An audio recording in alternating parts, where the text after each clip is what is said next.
daerah sini itu masih banyak sekali kenakalan remaja, terutama di itu tawuran itu loh. Itu mumpung ini membahas manajemen pembelajaran akhlak, mau bertanya itu dan nanti bagaimana solusi atau terobosan untuk mendidik anak-anak supaya nggak tawuran lagi, karena lumayan sulit itu tetap sekali tawuran. Di sisi lain mereka itu ikut itu loh pencaksilat, yang mana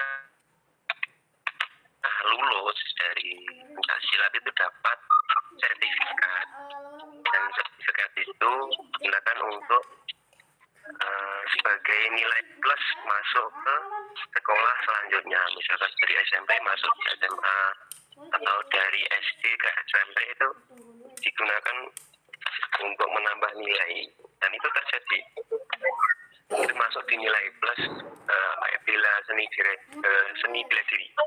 Akan tetapi efeknya itu banyak tawuran karena beda silat itu bagaimana solusi. Kami ingin minta ilmu bagaimana solusi untuk pembelajaran terkait akhlak yang kurang baik tersebut. Terima kasih. Terima kasih Pak Umam atas pertanyaannya. Bagaimana Bu Isti bisa diterima? Bisa. Nih, untuk selanjutnya dipersilakan teman atau ada tambahan mawon ya. Monggo tambahan mawon.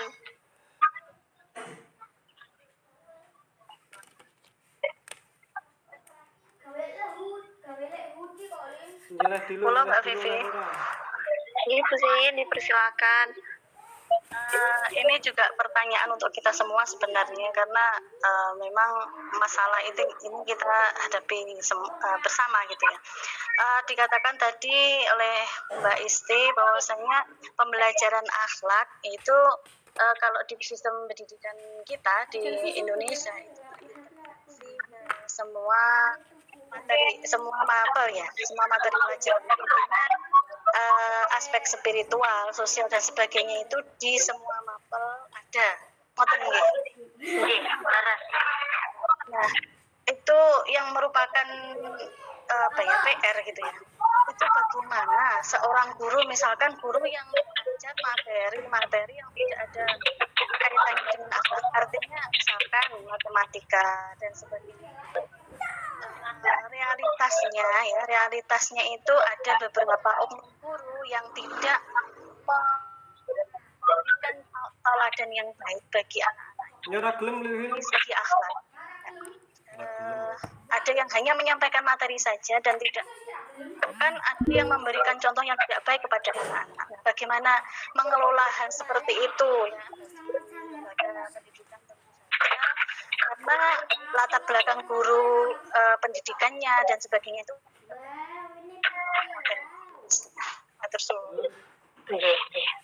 Terima kasih. Dipersilakan Bu Isti untuk menjawab pertanyaannya. Terima kasih teman-teman atas feedback pertanyaannya. Mudah-mudahan bisa sedikit sharing, mungkin nanti kalau kurang lengkap bisa ditambahin. Yang pertama kaitan dengan tadi masih adanya tawuran siswa. Kalau memang yang pertama, kalau masih memang dirasa itu sangat kronis ya, tawurannya berat, yang pertama yaitu tadi peran semua stakeholder yang ada. Jadi kait ini agak menyambung dengan pertanyaannya Bu Zain. Jadi memang semua tidak hanya guru pendidikan agama saja, tidak hanya guru BK saja yang bertanggung jawab tentang akhlak siswa, karena sudah termaktub dalam undang-undang Diknas ini menjadikan manusia seutuhnya itu tidak hanya tugas guru PAI atau guru BK saja, semua mempunyai tanggung jawab. Sehingga peran semua stakeholder, baik mulai dari kepala sekolah, guru, kemudian tenaga kependidikan yang ada, ini harus satu kata. Nah, bagaimana caranya biar satu kata dalam pendidikan dalam pendidikan dalam dalam pendidikan akhlak ini mungkin bisa jadi mungkin 1 bulan sekali atau 2 minggu sekali itu diadakan, mestinya kan ada koordinasi guru mungkin tiap bulan. Nah itu di setiap itu atau mungkin kepala sekolah saat mensupervisi guru. Nah ini poin tentang penanaman nilai sikap spiritual ditekankan. Jadi yang disupervisi jangan hanya pembelajarannya saja. Contoh, yaitu tadi yang saya sampaikan, mulai dari awal pengelolaan siswa ketika berdoa, ketika membuka sesuatu itu dengan penuh penghayatan, dibuka dengan baik, pasti insya Allah dari sampai akhirnya nanti juga baik. Ini harus juga ya PR bagi kita semua. Caranya bagaimana juga direpetisi, diulang-ulang, sering disampaikan saat koordinasi, sering disampaikan pada saat kepala sekolah mensupervisi. Karena pada prinsipnya perencanaan semuanya pasti ada di RPP itu, tapi pelaksanaannya bagaimana, ini kan PR-nya. Jadi tetap karena akhlak ini ada pengulangan, ada motivasi dari kepala sekolah, dari sesama teman guru. Kalau siswa kan sesama peserta didik, kalau guru ya sesama teman guru, saling mengingatkan. Kapan mengingatkannya? Ya secara resmi mengingatkannya biar tidak terjadi gesekan. Artinya memang ini lembaga resmi, jadi evaluasi bersama, refleksi diri, kepala sekolah, guru, gitu. Mungkin gambaran kami seperti itu yang pertama. Kemudian yang kedua, coba ditelusuri Pak Umam, mungkin apakah benar memang tawuran itu disebabkan karena mereka itu ikut pencak silat. Kalau memang dari data-data itu kuat mengatakan seperti itu, mungkin alangkah baiknya dari pihak sekolah atau guru yang ditugasi oleh sekolah silaturahim ke pihak pengurus pencak silat yang berada di tempat itu, di cabang itu, koordinasi. Karena juga kan diwajibkan di sekolah, mungkin diwajibkan di sekolah berarti koordinasi dengan guru pencaknya, bagaimana pencak ini apakah memang seperti itu, konfirmasi dulu. Kalau memang tidak seperti itulah, kerjasama yang seharusnya bagaimana melakukan pengawasan juga bersama-sama. Itu tambahan dari kami. Kalau yang lain tadi sudah kami sampaikan di awal tadi seperti itu. Mungkin yang lain mau menambah, monggo. Yang untuk Bu Zayin, saya rasa untuk pertanyaannya sudah saya jawab sekalian di yang nomor 1 tadi, pripun Bu Zayin. Sehat ya? Oke Mbak Isti. Nggih, matur nuwun. Monggo. Baik Bu Isti, terima kasih atas jawabannya. Bagaimana Pak Umam? Atas jawabannya Pak bisa diterima?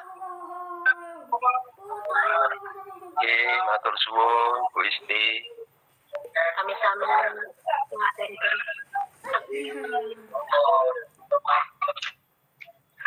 Ampun baik. Oke, terima kasih atas pemaparannya Bu Isti. Mohon maaf Prof, untuk pemateri ketiga ternyata tidak bisa mempresentasikan materinya dikarenakan sakit.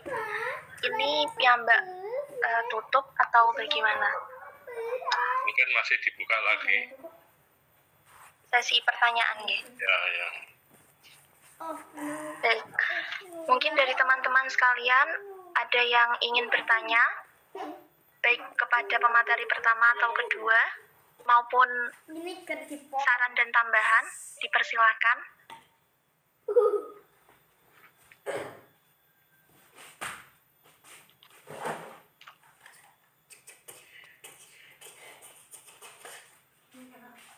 Boleh bertanya?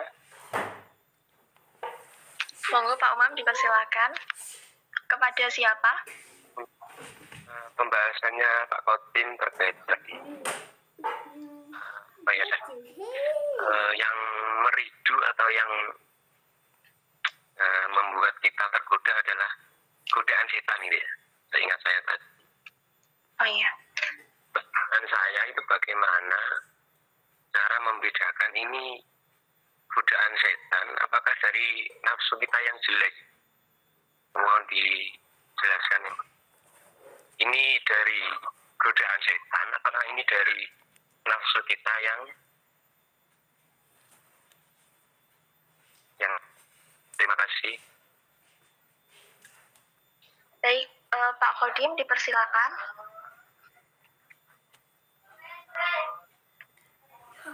Halo Pak Khodim. Mungkin dari teman-teman yang lain. Oh iya. Ini Mbak Vivi, Monggo dipersilakan untuk menjawab. pertanyaan dari Pak Umam tadi ya, tentang membedakan antara godaan setan sama Hawa nafsu. hawa nafsu. Ya. Gimana ya? Itu merupakan satu Ya, kesatuan. setan apa dari diri kita sendiri itu bedanya gimana ya? Bedanya dari diri kita sendiri. Ya. Ini Pak. Ini apakah digoda setan, apakah dari nafsu kita itu? Mungkin dari dua-duanya itu memiliki satu kesatuan ya, dari alurnya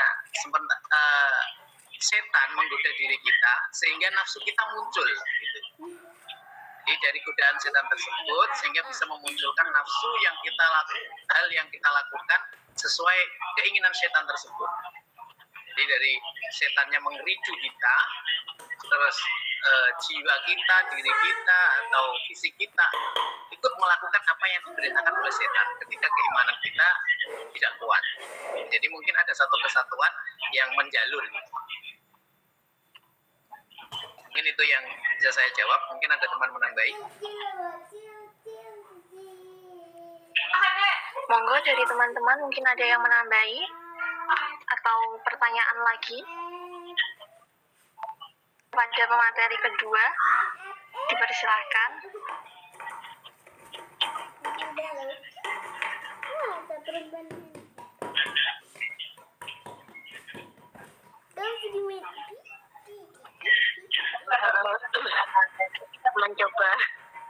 mencoba ya Pak Khodim mencoba membantu menjawab. Jadi kalau hawa nafsu kan intern pribadi kita. Kalau godaan setan ekstern mungkin ya. Kalau misalkan godaan setan itu mungkin loh niki. Memang bedanya sangat tipis sekali. Hampir kayak tidak ada bedanya. Kan gitu. Cuman mungkin kalau godaan setan itu kita misalkan tidak berusaha berbuat baik, itu semacam ada di angan-angan kita atau di istilahnya kadang tiba-tiba di angan-angan kita atau di hati kita itu ada fisik yang mencoba nggak usah kayak gitu juga nggak apa-apa gitu, intinya untuk menggagalkan niat baik kita. Tapi kalau hawa nafsu ini sangat tipis sekali. Kadang kita berupaya berbuat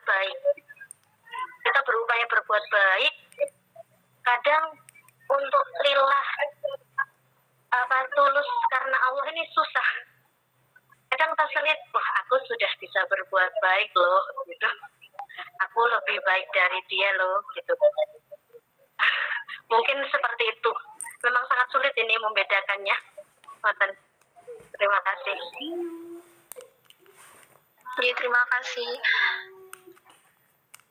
Baik, teman-teman mungkin ada yang ditanyakan lagi atau tambahan?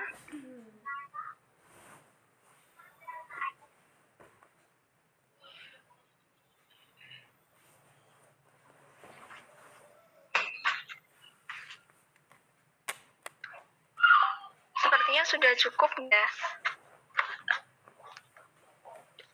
Kayaknya pertanyaan terakhir itu berat ya Pak Umar. Yes. Mohon maaf Prof, presentasinya saya tutup untuk diskusi hari ini karena sudah tidak ada pertanyaan maupun tambahan dari teman-teman. Untuk demikian kegiatan presentasi dan diskusi hari ini, saya selaku moderator meminta maaf atas segala kesalahan. Selanjutnya adalah sesi masukan dan materi tambahan dari dosen pengampu mata kuliah kepada Bapak Profesor Dr. Mujamil. Kami persilahkan.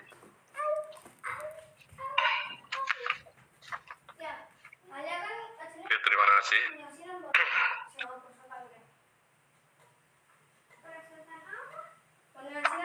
Di sini tadi ada manajemen tasawuf ya. Kalau di dalam PAI itu kan mencakup 6 bahasan: Al-Quran, hadis, akidah, akhlak, fikih, dan SKI. Tetapi di materi yang saya sebar kepada saudara itu ada manajemen tasawuf, ada manajemen pembelajaran tasawuf, manajemen pembelajaran kalam, dan lain sebagainya di luar yang 6 itu. Maksud saya bahwa suatu ketika guru agama tidak akan bisa lepas ketika menjelaskan akhlak dengan tasawuf. Begitu pula suatu ketika guru agama tidak akan bisa lepas menjelaskan, tidak akan bisa lepas dari persoalan ilmu kalam ketika menjelaskan tauhid.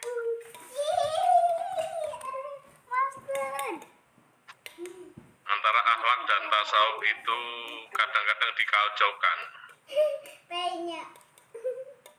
tetapi yang jelas memiliki hubungan yang sangat erat. Akhlak itu lebih ke arah menjalin hubungan baik dengan sesama manusia atau sesama makhluk kalau diperlebar. Sementara tasawuf itu menjalin hubungan baik atau taqarruban ilallah, mendekatkan diri pada Allah.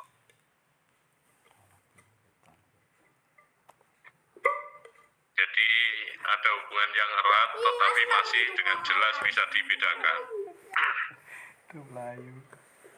Dan suatu ketika itu tadi guru agama pasti tidak bisa terlepas dari persoalan-persoalan tasawuf.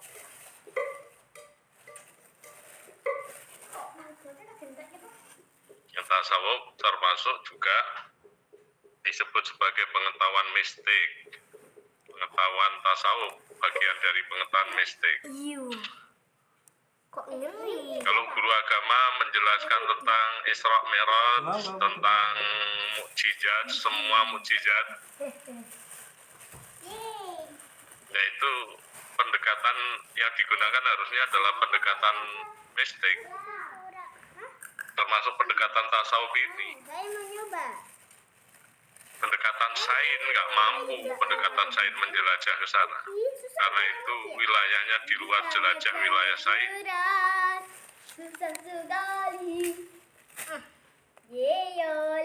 Sementara seperti Isra Mi'raj itu bahkan ada hari tanggal merah biasanya Isra Mi'raj dan peringatan-peringatan di masyarakat banyak, sehingga sangat mungkin itu juga dipertanyakan di dalam forum kelas.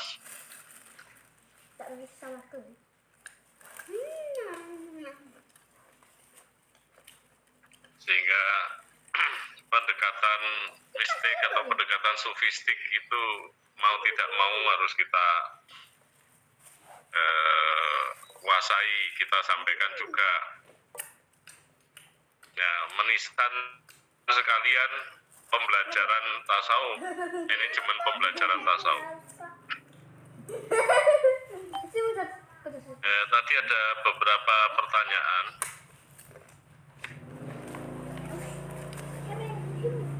Pertanyaan Mas Daryanto sama Mas Ahmad Aziz itu saya kira hampir sama.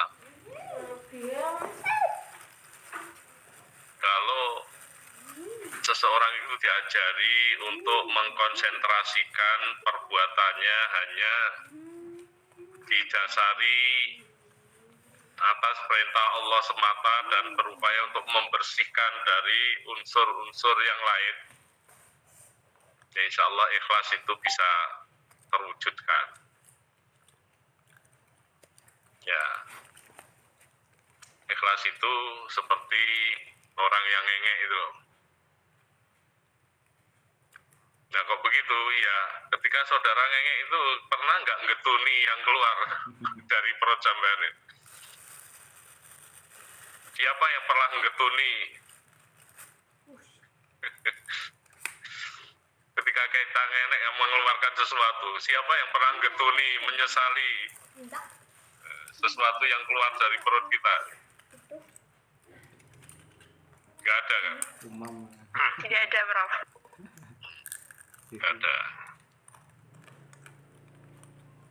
Kalau oleh Nabi itu dilambangkan begini, orang ikhlas itu bagaikan tangan kanan memberikan sesuatu, tangan kiri tidak tahu. Padahal tangan kanan dan tangan kiri itu kan ibarat saudara kembar. Mengangkat sesuatu ya kedua-duanya bekerja. Ibarat dua saudara yang runtang-runtung. Apa yang diketahui yang dilakukan oleh tangan kanan, tangan kiri pasti tahu, dan apa yang dilakukan oleh tangan kiri, tangan kanan pun pasti tahu. Tapi Rasulullah membuat perumpamaan ibarat tangan kanan memberikan sesuatu, tangan kiri tidak tahu. Itu memang tasawufnya sodako.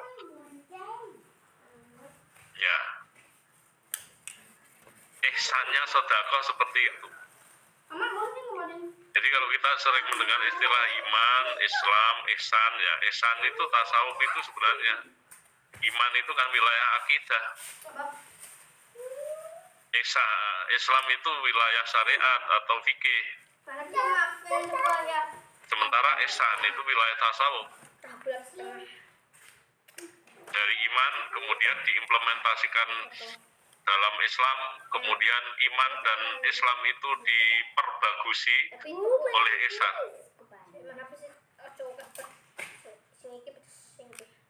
Jadi trilogi iman, Islam, ihsan itu ya akidah, syariah, garis miring fikih dan tasawuf. Ya, ihsan itu tasawuf. Ihsannya sholat, tapi yang ekstrim seperti Sayyidina Ali. Ketika punggungnya kena anak panah, dia minta pada sahabatnya, tolong saya dibantu mencabut anak panah yang ada di punggung saya ini ketika aku sholat. Nah, kenapa ketika sholat? Iya, saya nggak kuat di luar sholat. Saya hanya kuat menahan sakit ini ketika sholat.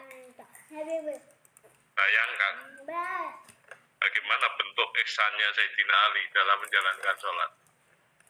Tapi itu pun juga tidak selalu seperti itu. Sayyidina Ali pernah dites oleh Nabi, gagal juga. Sayyidina Ali beserta sahabat yang lain dites oleh Nabi, ayo siapa yang bisa sholat khusyuk, akan saya berikan sorban ini. Nah, Sayyidina Ali termasuk pesertanya. Sayyidina Ali gagal gara-gara pikiran, kok sorban yang itu diberikan kok enggak yang baru, hanya gara-gara itu. Jadi itu juga tidak selalu seperti itu, juga tidak. Itu ihsannya sholat.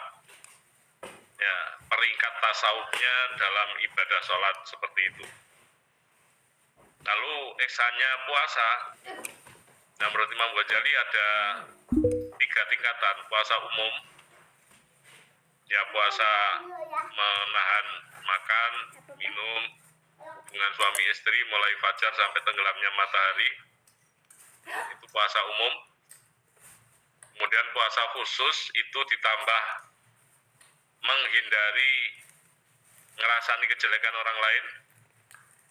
Kemudian peringkat yang tertinggi itu puasa khusus bil khusus. Kalau puasa khusus bil khusus itu menahan diri, tidak makan, tidak minum, tidak hubungan suami istri, tidak ngerasani kejelekan orang lain, dan menahan diri dari kerenteknya hati untuk ngerasani kejelekan orang lain. Jadi puasa hati sesungguhnya, bukan hanya puasa fisik. Puasa khusus bil khusus itu puasa hati. Jadi itu tasawufnya puasa seperti itu. Puasa hati itu tadi. Lalu ihsannya sedekah seperti gambaran yang dilakukan oleh Rasulullah. Tangan kanan memberikan sesuatu, tetapi tangan kiri tidak tahu. Itu ihsannya sedekah. Ya, sedekah pada peringkat tasawuf yang menimbulkan ikhlas luar biasa.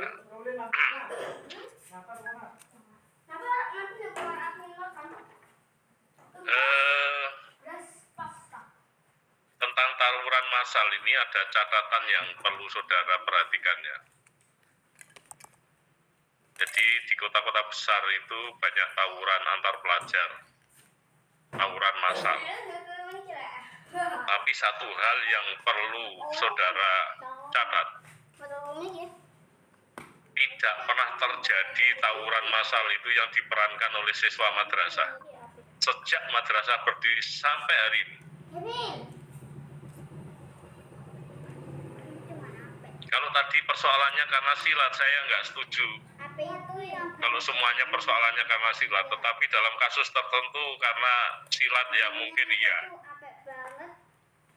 Dan karena bisa saja rebutan pacar juga bisa tawuran massal.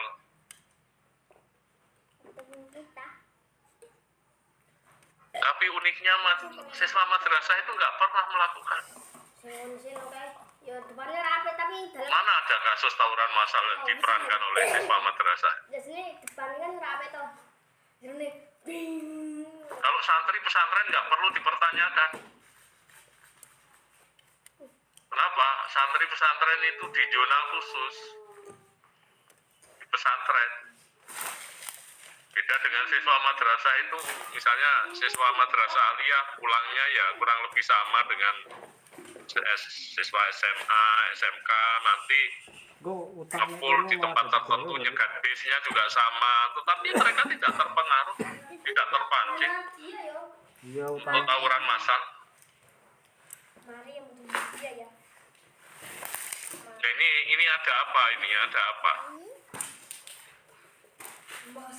Toh siswa SMA itu juga diajar oleh guru agama, bidang agamanya. Saya kira kurang lebih ya sama dengan guru madrasah.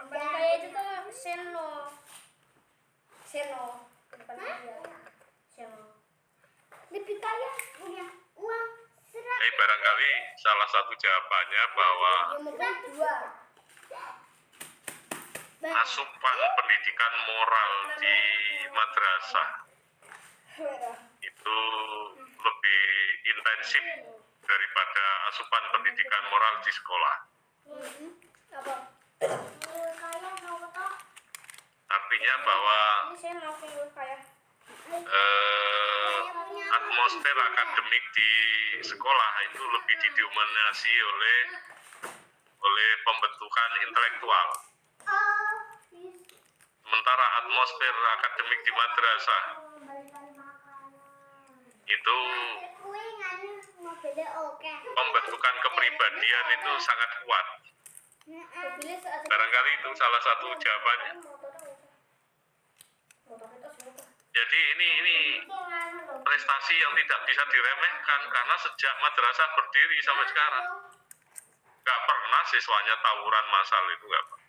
Baik sesama siswa madrasah maupun dengan siswa sekolah.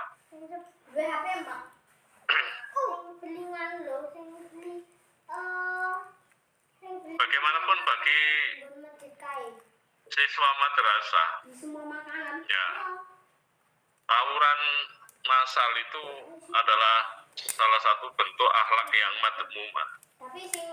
Sangat-sangat tidak patut, sangat-sangat tidak layak itu dilakukan oleh siswa yang sedang mendapat bimbingan dan didikan dari guru-gurunya. Dan itu masih melekat kuat di kalangan siswa madrasah. Tetapi mengapa siswa SMK, siswa SD, SMA itu kemudian kok terlepas kendali? Kenapa mereka terlepas kendali? Ada sesuatu masalah tidak diselesaikan dengan baik-baik, melainkan mengajak kawan-kawannya dalam bentuk solidaritas melakukan perkelahian massal. Kenapa seperti itu? Ini yang sesungguhnya perlu ditelusuri. Kalau nafsu kan ya sama saja, siswa madrasah maupun siswa SMA sama-sama punya nafsu. Mengapa siswa madrasah bisa mengendalikan diri? Sementara siswa sekolah umum tidak bisa mengendalikan diri. Siswa sekolahan kejuruan tidak bisa mengendalikan diri.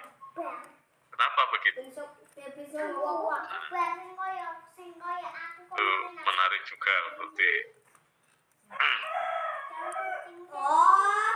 diteliti lebih jauh. Kemudian bagaimana mengajarkan materi yang tidak berkaitan dengan akhlak seperti matematika. Ini kesalahan kita. Akhlak itu hanya difahami sebagai sopan santun. Aku tunjukin hati kalian. Padahal akhlak itu sebenarnya cakupannya sangat-sangat luas. Kata Imam Ghazali, al-akhlak ia tasduru minhal afalu bisuhulatin min ghairi fikrin waruyatin. Suatu tindakan, spontanitas, tindakan reflektif yang dilakukan dengan mudah tanpa pemikiran dan pertimbangan lebih dahulu. Itu akhlak. Nah, di sini bisa dibedakan dengan moral. Kalau moral itu dilakukan rekayasa dulu. Saya mau ketemu bupati, maka saya harus pakaian rapi, saya harus pakaian yang terbaik. Nah, itu moral, bukan akhlak. Akhlak itu tindakannya reflektif, tanpa pertimbangan itu, tanpa pemikiran itu. Kalau sampean itu takut dengan ular, menginjak mainan yang sebelumnya tidak tahu mainan dalam bentuk ular, nah coba reaksinya. Ya, nggak sama. Itu kan punya Ada orang yang menginjak mainan dikira ular. Masya Allah, astagfirullah, subhanallah. Nah itu akhlaknya, akhlak mahmudah. Tapi coba ada juga kasus yang menginjak mainan ular dikira ular beneran. Apa yang terucap? Jarang. Kok jarang? Nah ya begitu itu. Tiap harinya. Jadi kalau kasus yang pertama yang terucap secara reflektif itu unsur-unsur zikir kepada Allah. pasti pasti ternyata di Mustafa. Unsur zikir kepada Allah. Tapi kasus yang kedua secara reflektif yang keluar adalah unsur-unsur miso. Apa bahasa Indonesianya miso itu?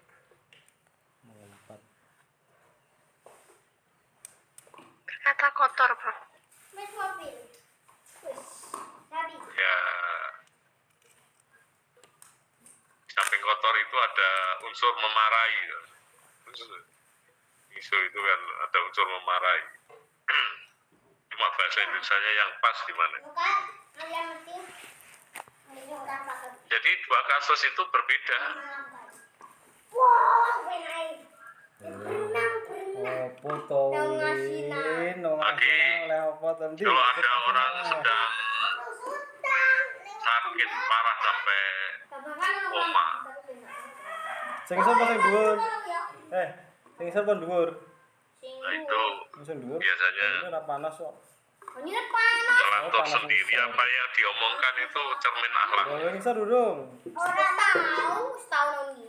Saya punya kawan itu kecelakaan sampai tempurungnya dibuka Tapi aku di rumah sakit Ramlan Surabaya. tapi anak sing gerupuk. Nah, ketika ngelantur itu apa dia seolah-olah mimpin tahlil.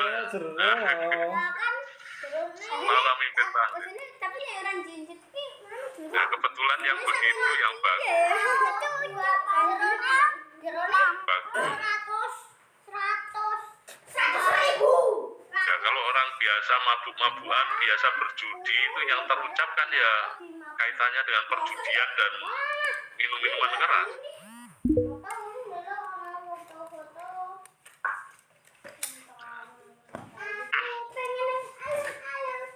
Jadi akhlak itu sebenarnya tidak hanya terkait dengan sopan santun, tetapi terkait dengan seluruh dimensi kehidupan kita sehari-hari ini.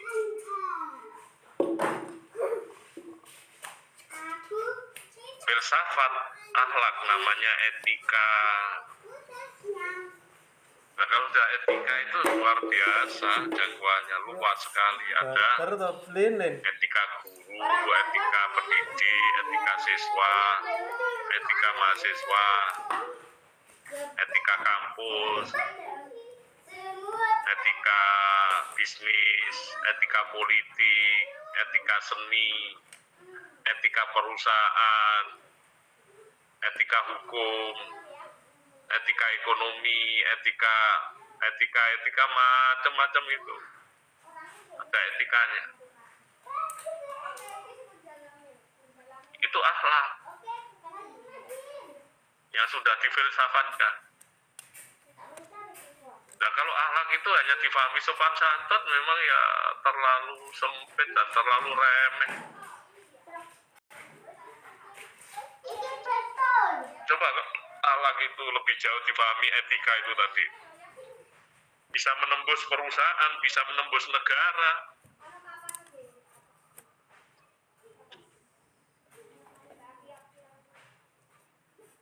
Ya,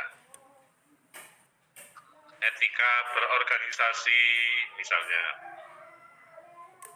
ya itu penting sekali.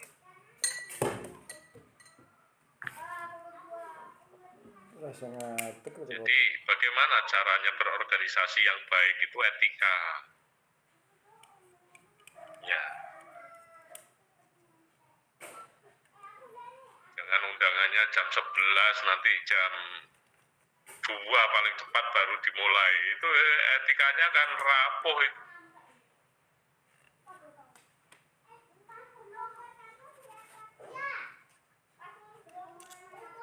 Ada organisasi itu kelompok yang muda-muda itu malah dihabisi. Ada organisasi yang kritis-kritis malah disikati. Ada organisasi itu punya tradisi orang yang paling berjasa malah disikat lebih dahulu. Itu etika apa?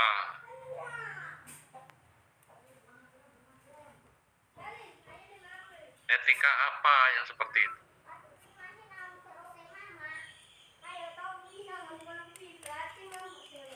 Kok bisa yang kritis disikat itu? Yang asal bapak senang itu diramut. Gimana organisasi bisa maju? Kalau etika yang dikembangkan seperti itu.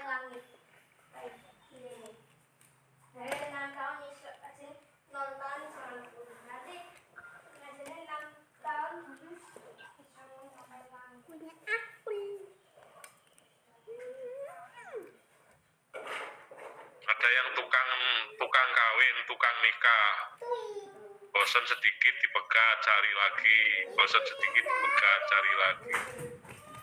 Dan itu tokoh agama. Itu etika apa?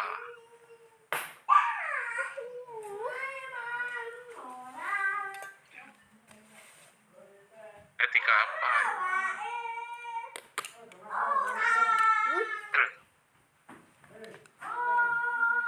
Karena itu tidak bisa dikatakan matematika itu tidak terkait dengan akhlak itu.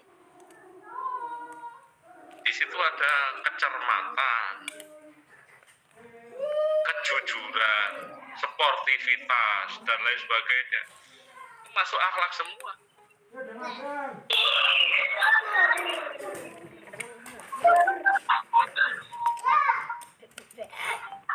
Karena itu bicara pendidikan itu ya tanggung jawab bersama, bukan ketika ada siswa yang misalnya terjadi kenakalan remaja yang disalahkan hanya guru agamanya dan guru PPKN. Itu nggak benar, itu dikotomi pendidikan. Semua guru bertanggung jawab terhadap pembentukan akhlak. Semua guru juga bertanggung jawab terhadap pembentukan kecerdasan.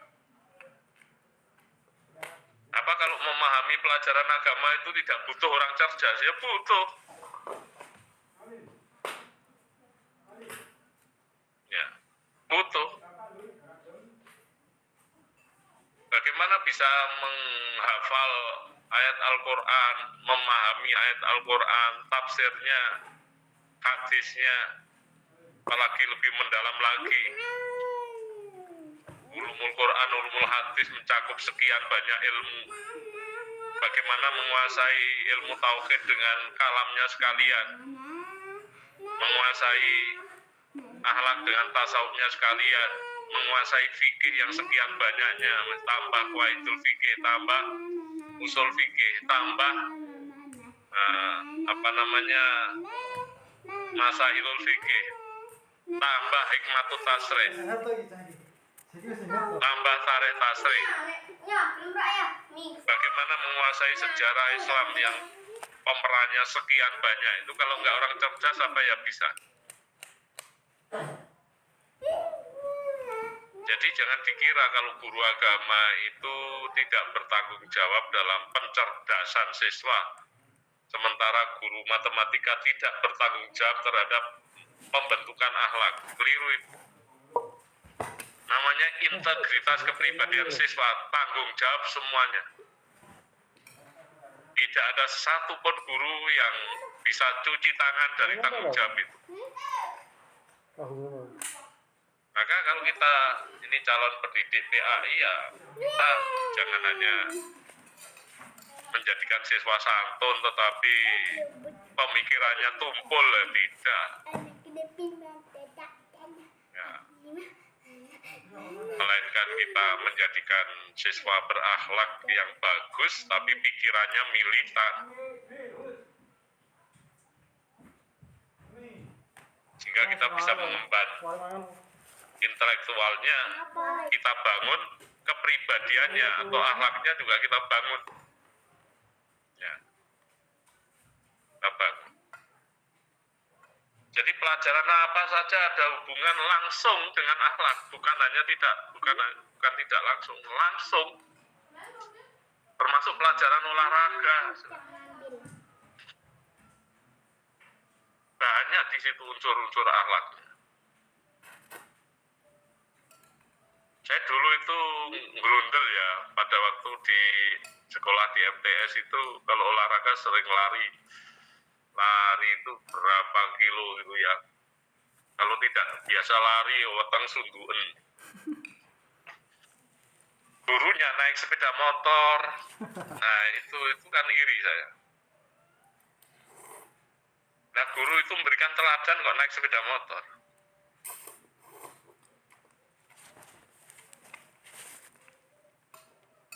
Nah ini mestinya kalau menyuruh siswa lari, gurunya juga harus lari. Itu teladan, bahkan di depan. Itu namanya teladan. Lah kok enak siswane wetenge padha sunduen, perutnya sunduen. Gurunya naik sepeda motor. Gimana keteladannya? Keteladanan itu dilakoni, bukan diucapkan.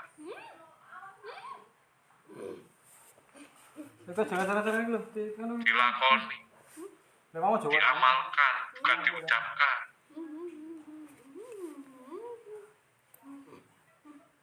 Itu waktu saya MTS itu ya sebenarnya iri. Saya perut sakit, saya paksa untuk lari itu karena kewajiban saya sebagai siswa. Nah, gurunya naik sepeda motor. Kalau menurut saya nggak pas itu. Bagaimana bisa membentuk akhlak yang bagus? Tidak memberikan keteladanan. Diteladani saja masih belum tentu kok.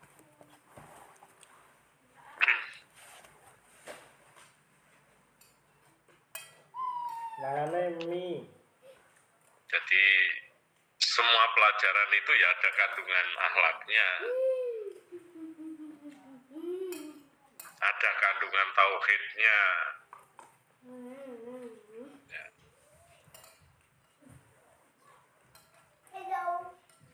Demikian pula semua pelajaran itu ya ada kandungan penguatan intelektualnya.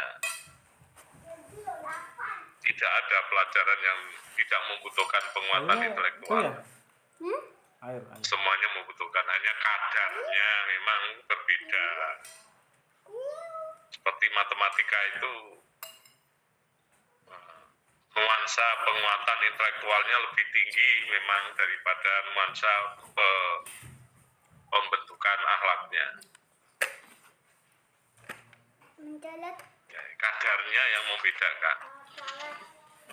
Ini mencolot. Agama itu pembentukan akhlaknya lebih kuat daripada pembentukan intelektualnya. Tapi bukan berarti lepas sama sekali, tidak ada. Nah, orang itu hanya santun saja tapi nalarnya sangat tumpul ya. Bagaimana bisa menjadi menampilkan seorang Islam yang bagus ini? Kiai itu ya cerdas.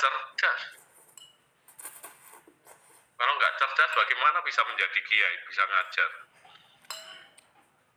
sekian banyak materi? Karena itu yang nggak cerdas ya nggak jadi kiai. Walaupun ada kiai yang hanya sebutan saja, nggak bisa ngaji tapi disebut kiai. Ya ada, karena keramat gandul ya.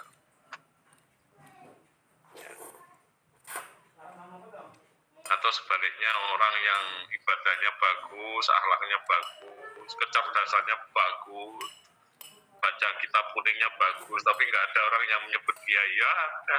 Gitu.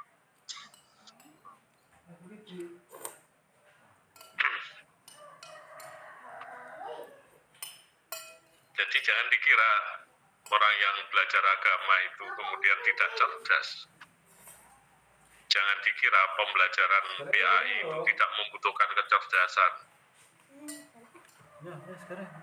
Dan jangan dikira pembelajaran akhlak itu terlepas dari pembelajaran matematika, fisika, kimia itu terlepas dari akhlak.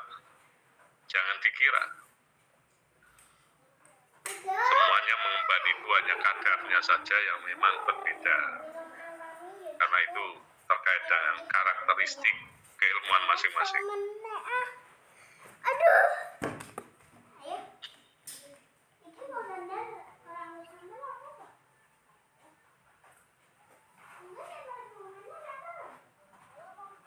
Kemudian setan dengan nafsu itu memang ya susah dibedakan.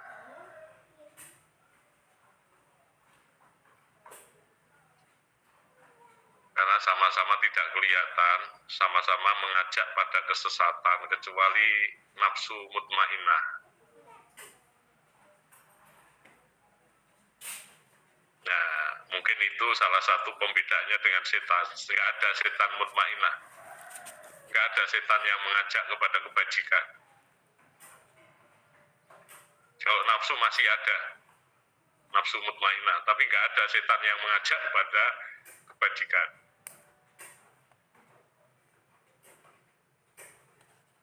Ini mengingatkan kita pada dialog Nabi dengan setan. Apa yang membuat Anda menderita? Banyak hal. Termasuk wirid-wirid itu. Saudara wirid membaca la ilaha illallah itu berdampak negatif bagi setan.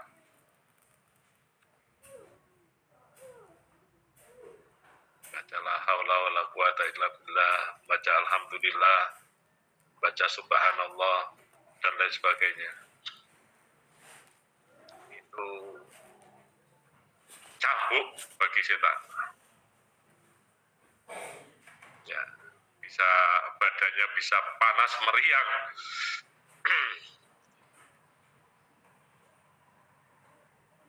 Ya, yang gitu-gitu itu ya memang perlu diajarkan kepada siswa rahasianya.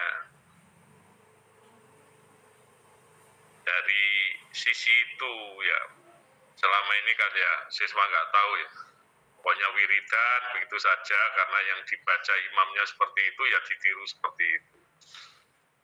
Ya, karena tidak pernah diungkapkan. Dialog Nabi dengan setan itu panjang lebar.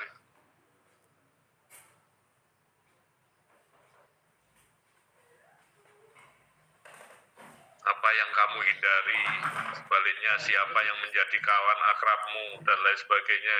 Kok anu toh? Pertanyaan-pertanyaan dan dijawab semua oleh setan. Jadi terasa itu mah. Nopo ya aku. Sehingga wirid itu tidak hanya sekedar terucap, tetapi ada dampak Tanggal 5 G. Ini transaksi keluar ini. terhadap musuh kita yang namanya setan. Hah? Manusia itu memang Tanggal dilematis ya. Bodoi gitu. Halo? Karena manusia itu dikepung oleh setan dan nafsu. Tanggal 10. No. Ora rumah sing juga duit toh. Ya, Kok ono manusia itu punya nafsu rata-rata mengajak pada kejelekan. Meskipun ada tandingannya berupa kalbu. Lalu yang menengahi itu akal. Itu kalau dilambangkan dalam bentuk peta kota itu ya. Peta kota itu dulu kan alun-alun, sebelah timurnya itu penjara, sebelah baratnya masjid. Jadi alun-alun itu ibaratnya akal, masjid itu kalbu, penjara itu nafsu.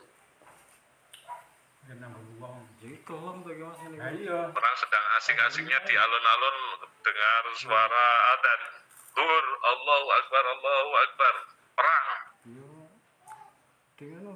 Meneruskan asik-asik di sini atau segera ke masjid. Kalau segera ke masjid berarti dalam tarik ulur, tarik tambang itu kalbunya yang menang.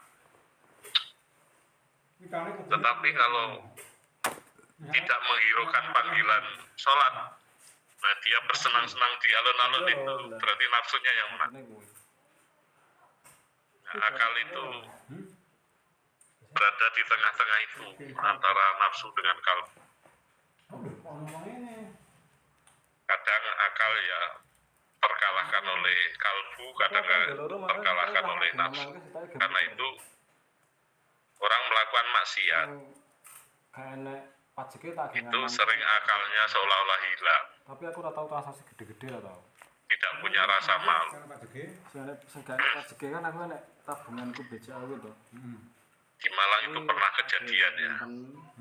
Ini saya contohkan realitas di mana akal itu hilang.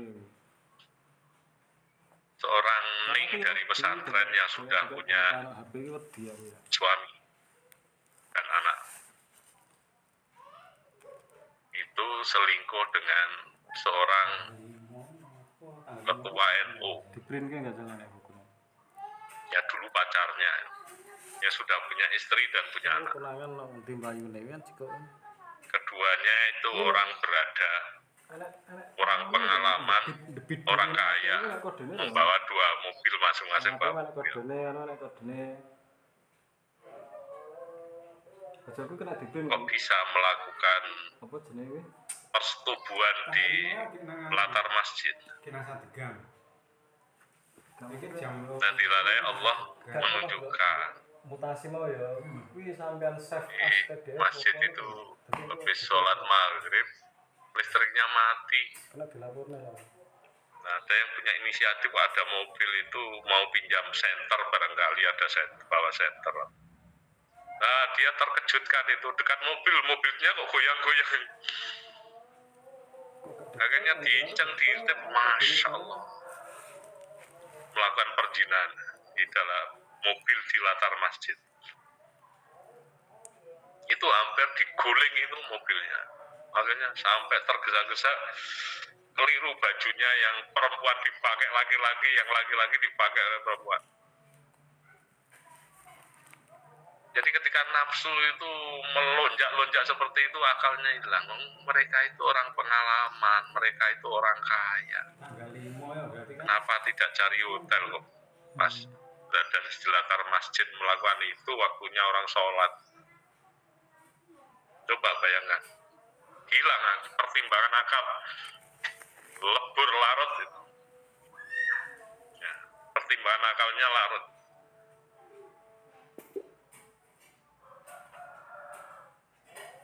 Nono ki tak ini tanggal 5 tak beli nono iki.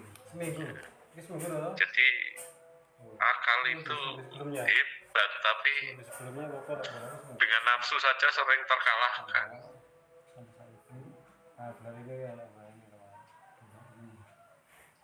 Ya, akal itu hebat, tapi dengan nafsu sering terkalahkan. Jadi manusia itu dikepung oleh nafsu dan setan. Kalau malaikat tidak diberi nafsu, nah, malaikat itu ya tunduknya luar biasa terhadap Tuhan. Tidak bisa disogok, tidak bisa disuap. Waktunya nyabut nyawa orang, meskipun secantik apapun, malaikat tidak tertarik sama sekali. Jadi cabut. Waktunya menjalankan tugas ya, secara otomatis itu dijalani. Yang banking gini nyamari aku tuh nyamari gede-gede. Jadi malaikat tidak diberi nafsu dan tidak digoda setan. Gede-gede langsung tak pindah Manusia diberi nafsu dan digoda setan. Karena itu kalau ada manusia yang lulus dari godaan nafsu dan godaan setan secara maksimal, itu derajatnya melebihi malaikat. Malaikat Jibril itu kepingin jadi umatnya Muhammad. Walaupun dia yang menyampaikan wahyu utusan Allah kepada Nabi Muhammad. Malaikat Jibril itu sangat mengagumi Nabi Ibrahim ya. Begitu dermawannya. Ya kalau malaikat berbuat baik ya pantas memang tidak diberikan fasilitas nafsu. Tidak digoda setan. April. Oh bener April ini. Karena itu manusia itu kalau mampu menghindari dari godaan nafsu dan godaan setan, jadinya manusia melebihi malaikat. Karena telah lulus ujian-ujian berat. Kalau malaikat kan tidak ada ujian berat.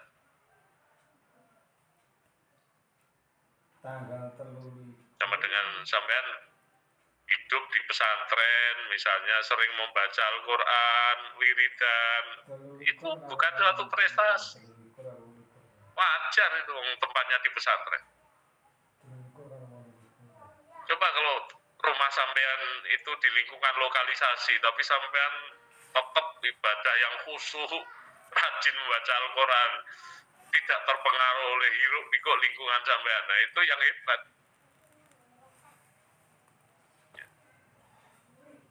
Karena kehebatan saudara peroleh setelah mengalahkan sekian banyak godaan.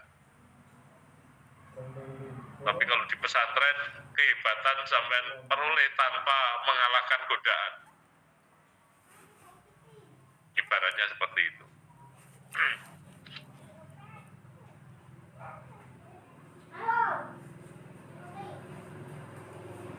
Jadi, karena itu dulu dalam apa ya, perang Badar atau perang apa itu, perang yang sangat besar, perang Khandaq atau perang Badar itu, Rasulullah tiba-tiba bersabda, roja'na minal jihadil asghar ilal jihadil akbar. Kaget sahabat, perang beratnya seperti ini kalau dikatakan jihad kecil. Kami telah pulang dari jihad kecil menuju jihad besar. Lalu bertanya salah seorang sahabat, mal jihadul akbar ya Rasulullah? Jawaban Rasulullah, jihadun nafas, yaitu jihad sungguh-sungguh melawan hawa nafsu. Kalau itu betul perang Badar, maka bisa dibedakan. Kenapa jihad melawan hawa nafsu itu lebih besar daripada jihad perang Badar? Karena jihad melawan nafsu tidak ada perang Badar. Tetapi dalam perang Badar itu masih bercokol nafsu. Apa misalnya? Orang kalau perang itu motifnya untuk mencari rampasan perang, nah itu kan nafsu.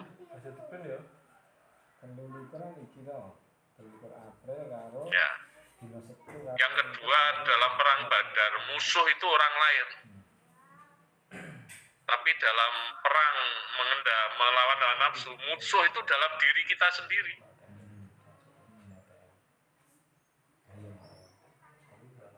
Yang ketiga, dalam perang Badar itu musuh itu jelas kelihatan secara empirik. Sementara dalam memerangi hawa nafsu, musuh berupa hawa nafsu itu tidak kelihatan.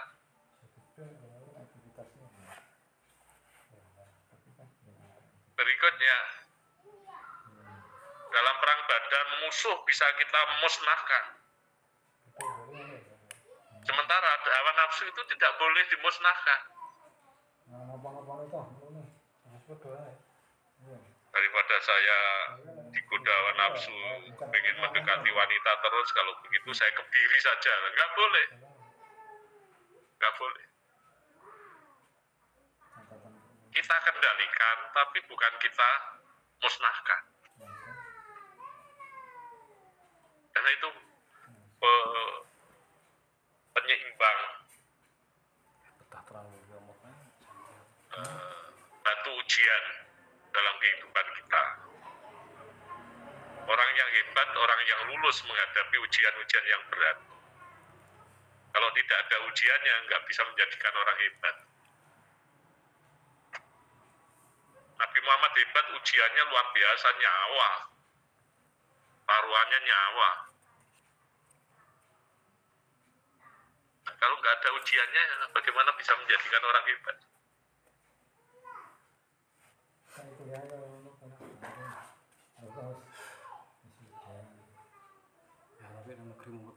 Kembali pada persoalan akhlak dan tasawuf. Berarti tak kau ni, aku yang rasanya tuh ketemu dengan yayan punya seminggu keempat. Akhlak itu begitu penting, karena itu jangan dimaknai di sopan santun saja, kacau. Bahkan misinya Rasulullah bu'istu liutami maka rimal akhlak. Saya diutus oleh Allah itu untuk menyempurnakan akhlak manusia. Kalau hanya sopan santun ya kurang berarti toh.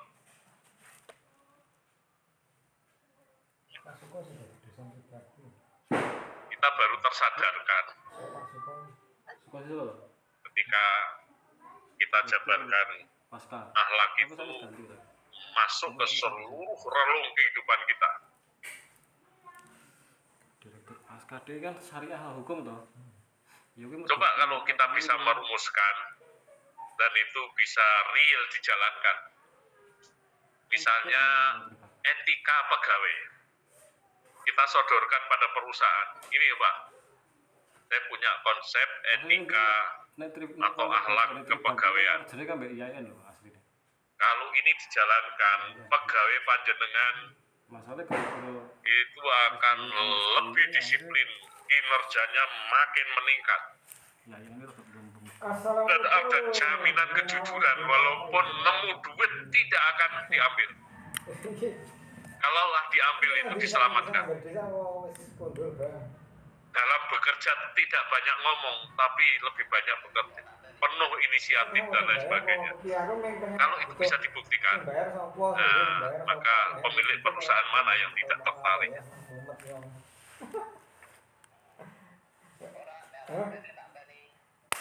Sehingga akhlak itu kita angkat. Kalau hanya sopan santun ya marginal sekali. Kita angkat, posisinya menjadi sentral sekali dalam kehidupan kita. Sentral sekali. Nah, sementara tasawuf, kalau akhlak itu lebih pada, bukan berarti tidak ada selain itu, lebih pada menjalin hubungan baik dengan manusia. Tapi kan juga ada akhlak dengan Rasul, akhlak dengan Allah. Tracingnya ke sana.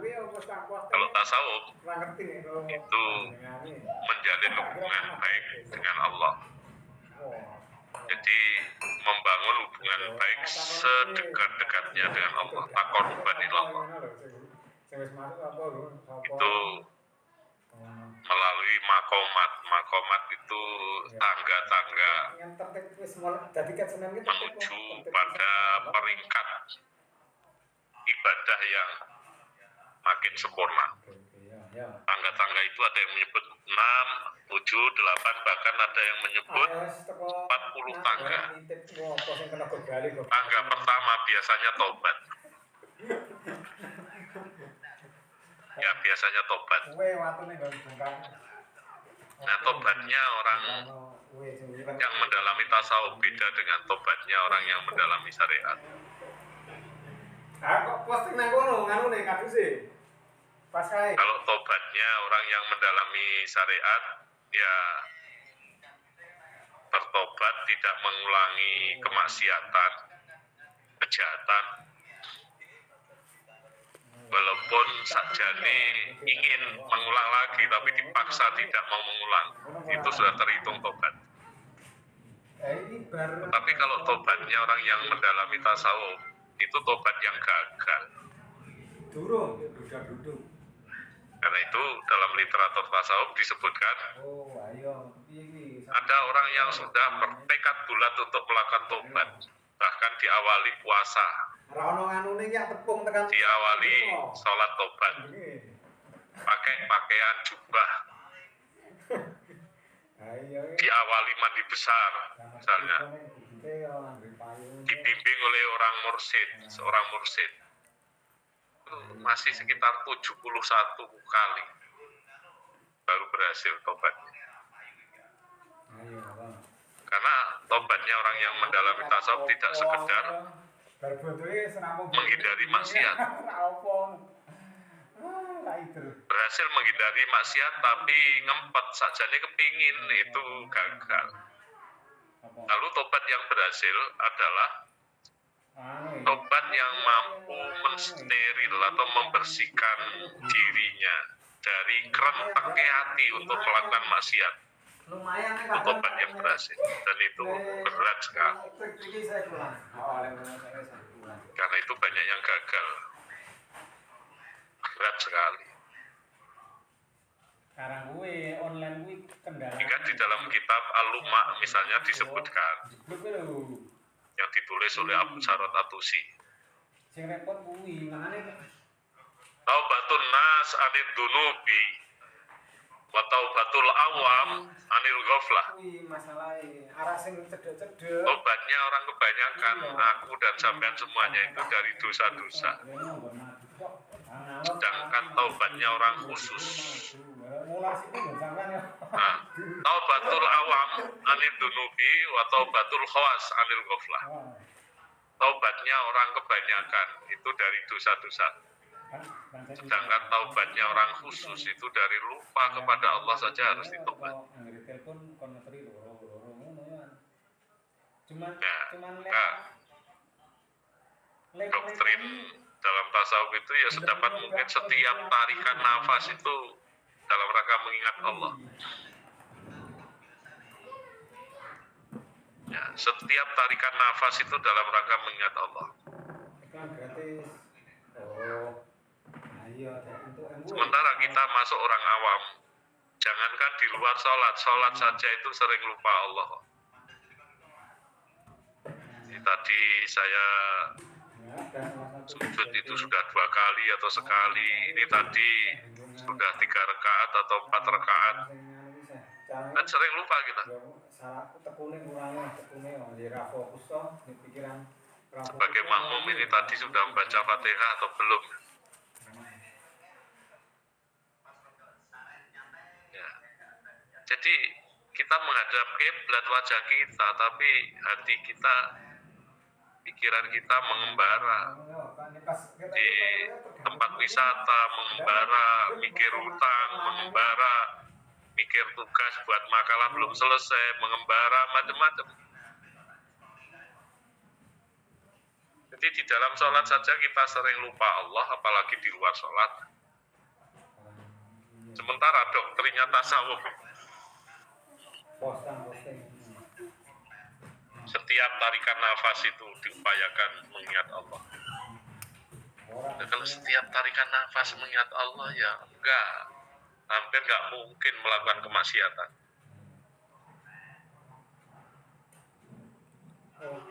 Lagi pula tangannya sufi itu tidak bisa digerakkan untuk mengambil hal-hal yang subhat, apalagi yang haram. Subhat itu kan semi halal semi haram. Jawa Timur. Coba. Jawa sini.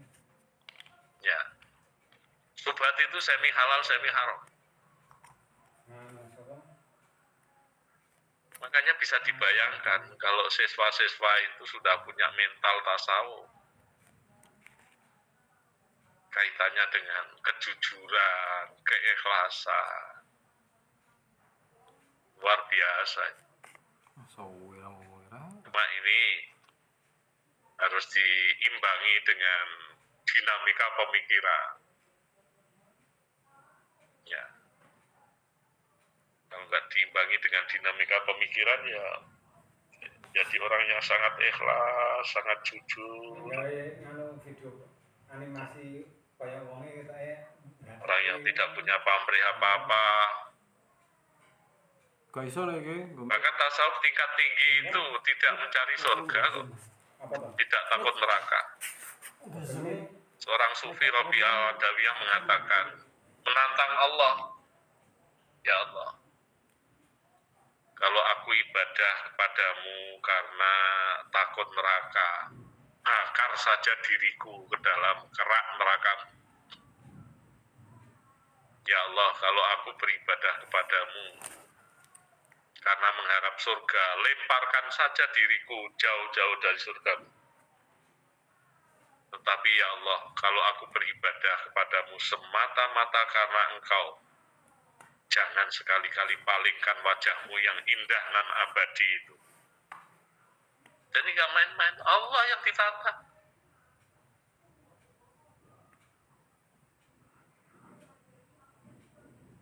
Lalu ditanya, Rabi'ah, apakah kamu itu juga membenci setan? Jawabannya, seluruh relung kehidupanku itu untuk mencintai Allah, sehingga tidak ada ruang untuk membenci setan. Tidak ada space untuk membenci setan.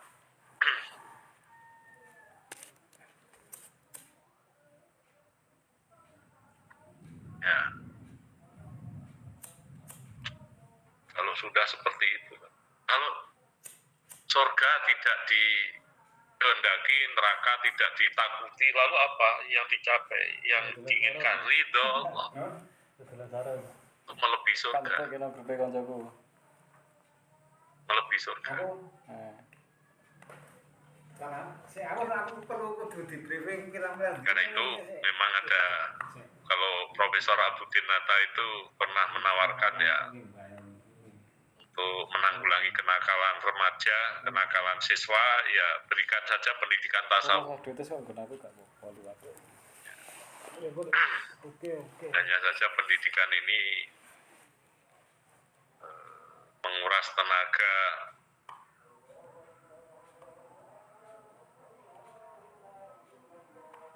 ya perlu dipikirkan lagi.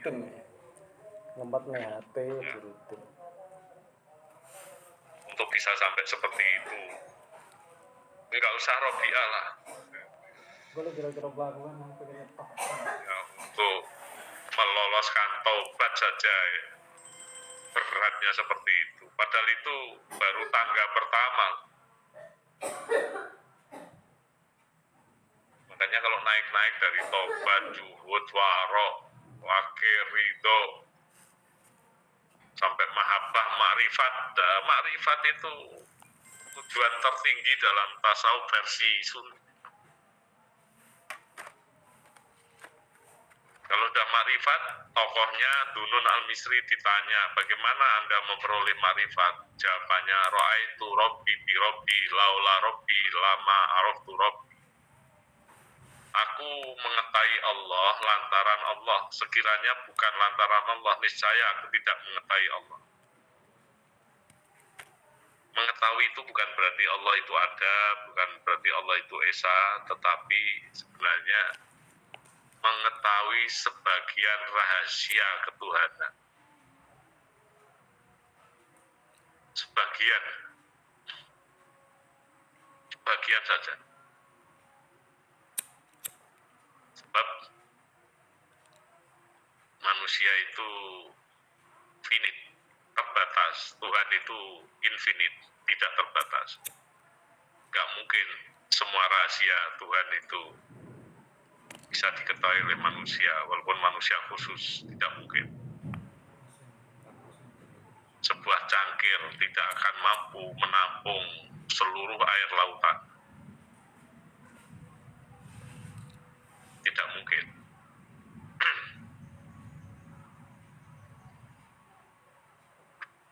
Logikanya begini. Orang yang ibadahnya semakin meningkat, berkualitas, itu akhirnya menjadi kinasih Tuhan. Orang yang menjadi kinasih Tuhan itu akan diberikan keistimewaan oleh Tuhan. Sebagian rahasianya dibocorkan oleh Tuhan kepada orang-orang kepercayaannya. Ya, kalau kita membuat contoh yang sederhana, lebih mudah dipahami. Presiden Indonesia Jokowi misalnya. Ya. Siapakah yang mengetahui rahasia Jokowi? Adalah orang-orang terdekatnya, kekasihnya, istrinya, anaknya, orang tuanya. Ya, kalau melebar lagi, dari sekian pas Pampres itu ada anggota pas Pampres yang bagi Jokowi paling dicocoki. Karena paling dicocoki, sering dipanggil, diajak ngobrol, santai-santai. Ketika ngomong dengan orang itu, Jokowi tidak khawatir. Termasuk rahasianya juga dibuka. Tapi tidak kepada anggota pas Pampres yang lain. Karena saking percayanya dengan orang itu. Ngomong sudah los. Nggak perlu ada yang ditutup-tutupi. Tapi kepada yang lain tidak pernah itu dilakukan Jokowi. Ojo teko beng nomor aku walau mutang raspel kataan. Bukan orang yang menjadi kepercayaan. Atau kinasih. Nah, manusia juga seperti itu. Karena ibadahnya terus berkualitas, setrumnya besar. Mama ge mancing, wah. Akhirnya Allah memberikan prioritas, memberikan keistimewaan pada orang-orang tersebut. Makanya disebut makrifat. Makrifat itu maksudnya bukan hanya mengetahui Allah itu ada, Allah itu esa. Orang awam saja ya bisa tahu. Ini testimoni ya. Ku ya kontaki dhewe barange pun ya tak direm ya. Tapi ya jangan dipahami makrifat itu orang mau ke dukun, bojone minggat, sebelum ngomong mengeluhkan pada dukun itu lu sudah ngomong persis sesuai yang mau sampai ngomongkan. Itu bukan makrifat itu, dengan bantuan jin saja bisa. Surat An-Naml atau apa itu ya, Nabi Sulaiman mengadakan sayembara. Ayo, siapa yang bisa mendatangkan singgasana Ratu Balkis? Kata jin Ifrit itu jin yang intelektual. Akan aku datangkan singgasana Ratu Balkis itu sebelum Tuan berdiri dari duduk, ya mungkin masih ongkong-ongkong. Itu pun masih ditandingi oleh orang ahli kitab. Ya kalau sekarang mungkin ya ulama khos, wali lah mungkin. Wali. Menyanggupi lebih gila lagi.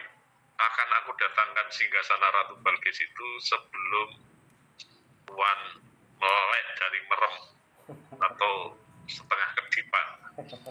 Sebelum berkedip. susah mempraktekkan setengah kedipan itu.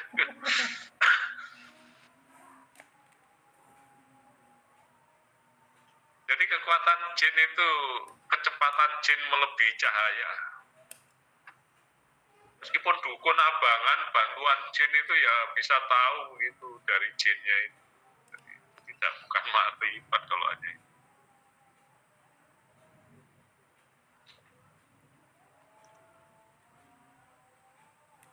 Oke, saya kira itu tambahan dari saya.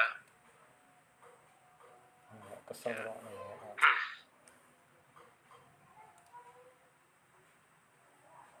Ini masih hari raya, saya mohon maaf atas kesalahan hilaf yang saya lakukan, baik sengaja maupun tidak saya sengaja.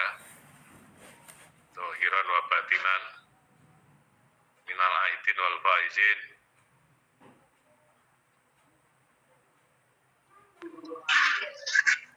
Sami Bapak. Mohon maaf lahir batin. Sami-sami. Ya.